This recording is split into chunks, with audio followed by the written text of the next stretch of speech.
Hi friends, welcome to Sabina சமையல். இன்றைக்கி அருமையாக ஒரு பிரேக்ஃபாஸ்ட்டும் ஒரு லஞ்ச் ரெசிபி தாங்க பார்க்க போகிறோம். ஃபஸ்ட்டு பிரேக்ஃபாஸ்ட்டுக்கு நான் ஒரு சொரக்காய் எடுத்திருக்கேங்க. ஒரு சொரக்காய், கேரட் ஒன்று எடுத்திருக்கேன். இப்போ இந்த கேரட்டையும் சொரக்காவும் நல்லா நம்ம தோல் சீவி எடுத்தாச்சு.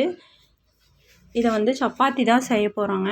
ஏன்னா இது நீர்க்காய், அது இந்த வெயில் டைமில் இந்த மாதிரி குழந்தைங்களுக்கு செஞ்சு கொடுத்திங்கன்னா, சொரக்காய் சாப்பிடாத குழந்தைங்களுக்கு இந்த மாதிரி சப்பாத்தியாக செஞ்சு கொடுத்திங்கன்னா ரொம்ப விரும்பி சாப்பிடுவாங்க.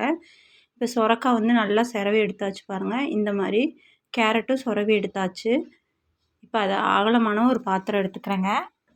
அதில் நான் சொரக்காயும் இந்த கேரட்டும் ரெண்டும் இப்போ உள்ளே சேர்த்துக்கலாம். சேர்த்துட்டு அது கூடயே கொஞ்சமாக மல்லித்தழை, ரொம்ப அருமையாக இருக்குங்க. ரொம்ப சூப்பராகவும் இருக்கும். இதுக்கு சைடிஷ் எதுவுமே தேவையில்லை, அப்படியே கூட சாப்பிட்லாம். இப்போ நான் மல்லித்தழையும் உள்ளே சேர்த்தாச்சு. காரத்துக்கு கொஞ்சமாக வரமிளகா எடுத்திருக்கேன். ஒரு 3 மிளகா எடுத்திருக்கேன். அந்த மிளகாவை நல்லா மிக்ஸி ஜாரில் போட்டு நம்ம கொஞ்சமாக பல்ஸ் மோடில் விட்டு எடுத்துக்கலாம். இப்போ அதையும் உள்ளே சேர்த்தியாச்சு. சேர்த்துட்டு நான் 1 கப்பு மாவு தான் எடுத்திருக்கேன், கோதுமை மாவு. இப்போ ஜலிச்சுட்டு உள்ளே சேர்த்துக்கலாம். இது ராகி மாவும் சேர்த்து இப்படி செய்யலாங்க. கோதுமை மாவுலேயும் செய்யலாம், ரொம்ப ஹெல்த்தி உடம்புக்கும் கூட.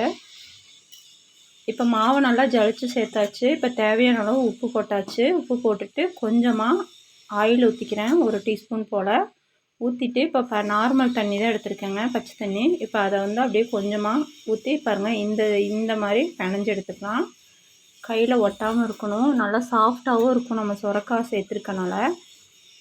இப்போ மாவு இப்போ ரெடியாக இருக்குது. இப்போ மாவு கொஞ்சமாக தேய்க்க போகிற இடத்துல தூவிக்கலாங்க. எடுத்துகிட்டு இப்போ நம்ம சப்பாத்தி போட்டுக்க வேண்டியதான். இதை ஊறவெல்லாம் வைக்க வேண்டியது இல்லைங்க, அப்போவே நம்ம செஞ்சுக்கலாம். ரொம்ப சாஃப்டாக இருக்கும் பாருங்கள். இந்த மாதிரி நல்லா நம்ம எப்போவும் நார்மல் சப்பாத்தி தேய்ப்போம் இல்லைங்களா, அந்த மாதிரி தேய்ச்சி இப்போ கல்லில் போட்டு எடுத்துக்கலாம். இப்போ கல்லில் கொஞ்சமாக எண்ணெய் ஊற்றிருக்கேன். இப்போது அப்படியே நம்ம சப்பாத்தி உள்ளே சேர்த்துக்கலாங்க. ரொம்ப சாஃப்டாகவும் இருக்கும். இதுக்கு சைடிஷ் எதுவுமே வேண்டாம், அப்படியே நம்ம சாப்பிட்டுக்கலாம். இப்போ இந்த மாதிரி எல்லாத்தையுமே சுட்டு எடுத்துக்கலாங்க. நான் எடுத்திருக்க மாவில் எனக்கு ஒரு 6 பக்கம் வந்துச்சு. இப்போ நம்மளோட இஷ்டம்தான், எப்படி வேணாலும் ஸ்கொயர் டைப்பில் வேணாலும் நம்ம போட்டு எடுத்துக்கலாம். இப்போ சப்பாத்தி சூப்பராக ரெடி ஆகிடுச்சு பாருங்கள். அவ்வளோதான். இதே மாதிரி இப்போ நம்ம இது எவ்வளோ நேரம் ஆனாலும் இந்த சாஃப்ட்னஸ் அப்படியே இருக்கும், ட்ரை ஆகவே ஆகாது.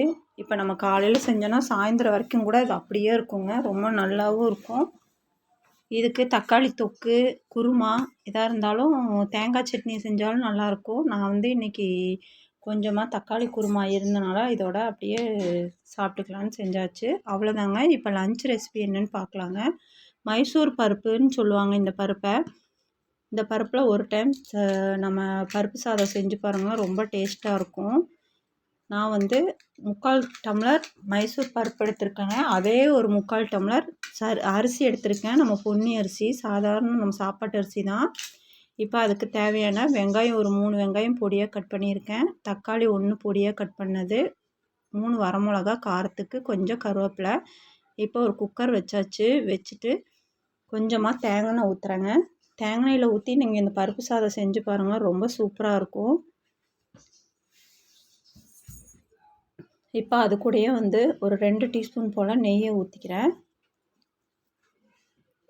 இப்போ அந்த தேங்காய் நெய்யும் இப்போ நல்லா காஞ்சதும் கொஞ்சமாக கடுகு, அப்புறம் கொஞ்சமாக சோம்பு, கொஞ்சமாக ஜீரகம் எல்லாத்தையும் உள்ளே சேர்த்துக்கலாங்க. நல்லா பொரிஞ்சதும் இப்போ ஜீரகம் சோம்பு போட்டாங்கன்னா நம்மளுக்கு நல்லா பருப்பு சாதம் ரொம்ப சூப்பராக இருக்கும். அதுவும் இல்லாமல் அந்த பருப்பில் நீங்கள் போட்டு செஞ்சு பாருங்கள். இப்போ நல்லா பொரிஞ்சிருச்சு. கொஞ்சமாக கருவேப்பிலை கொஞ்சம் போட்டுக்கிறேன்.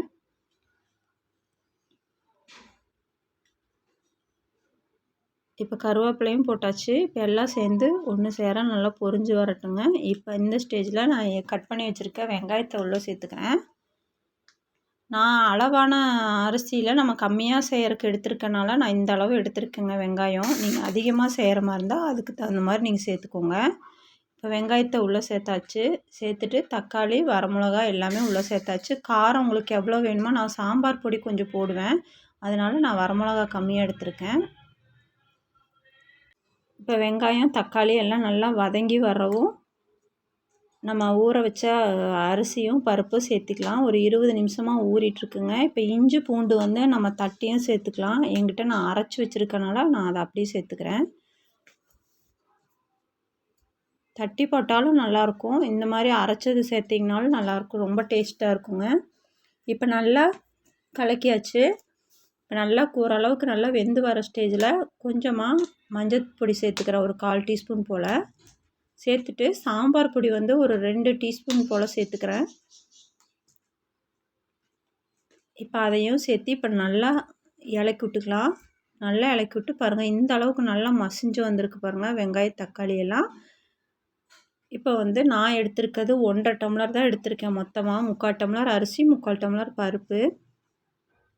இப்போ அதுக்கு வந்து கரெக்டாக நான் ஒரு 3லேருந்து 3.5 டம்ளர் தண்ணி வைக்கிறேன். இப்போ தண்ணியை நம்ம உள்ளே சேர்த்துக்கலாம். தண்ணியை உள்ளே சேர்த்துட்டு இப்போ நம்மளுக்கு சாப்பாட்டுக்கு தகுந்த உப்பு சேர்த்துக்கலாம். உப்பு உள்ளே சேர்த்து நல்லா மிக்ஸ் பண்ணி விட்டுக்கலாம். இதோடையே வந்து கொஞ்சமாக புதினா மல்லி சேர்த்தனா நல்லா சாப்பாடு நம்மளுக்கு மணமாகவும் இருக்கும். இப்போ நல்லா இப்போ எல்லாம் சேர்ந்து ஒன்று சேர கலந்து விட்டுக்கலாம். கலக்கிட்டு இது நல்லா ஒரு கொதி வரட்டும். ஈஸியாகவும் செஞ்சிடலாங்க டக்குன்னு. இப்போ நல்லா பாருங்கள், இந்த அளவுக்கு கொதிச்சுட்டு இருக்கும்போது நம்ம அரிசியும் அந்த பருப்பு ஊற வச்சுருக்கோம் இல்லைங்களா, அதை கழுவி உள்ளே சேர்த்துக்கலாம். சேர்த்துட்டு ஒரு 3லேருந்து ஒரு 4 விசில் மட்டும் விட்டுட்டுனா இப்போ நல்லா கலந்து விட்டாச்சு. இப்போ உப்பு காரம் எல்லாம் எப்படி இருக்குது என்னென்னு செக் பண்ணி பார்த்துட்டு குக்கர் மூடி விசில் விட்டுட்டு எடுத்துடலாங்க. ரொம்ப அருமையான நம்ம கொங்கு நாடு ஸ்பெஷல் பருப்பு சாதமும் சுரக்காய் சப்பாத்தியும் சூப்பராக நம்மளுக்கு ரெடி ஆயிரும். இப்போ நம்ம ஃபஸ்ட்டு இப்போ குக்கர் மூடி வச்சாச்சு. இப்போ நம்ம ஏர் வெளியே வந்ததுன்னா நம்ம குக்கர் விசில் போட்டு இப்போ பாருங்கள் ஃப்ரெண்ட்ஸ், எவ்வளோ சூப்பராக உதிரி உதிரியாக பாருங்கள். அருமையாக நம்மளுக்கு பருப்பு சாதம் சூப்பராக ரெடி ஆயிடுச்சுங்க. ரொம்ப டேஸ்ட்டாக இருக்கும். ஏன்னா அந்த பருப்பில் செஞ்சுருக்கோம். அருமையாக இருக்குங்க. நீங்களும் ஒரு டைம் உங்கள் வீட்டில் இதே மாதிரி ட்ரை பண்ணி பாருங்கள். அவ்வளோதாங்க இந்த வீடியோ. இந்த வீடியோ உங்களுக்கு பிடிச்சா லைக், ஷேர், சப்ஸ்கிரைப். அடுத்த சந்திக்கலாம்.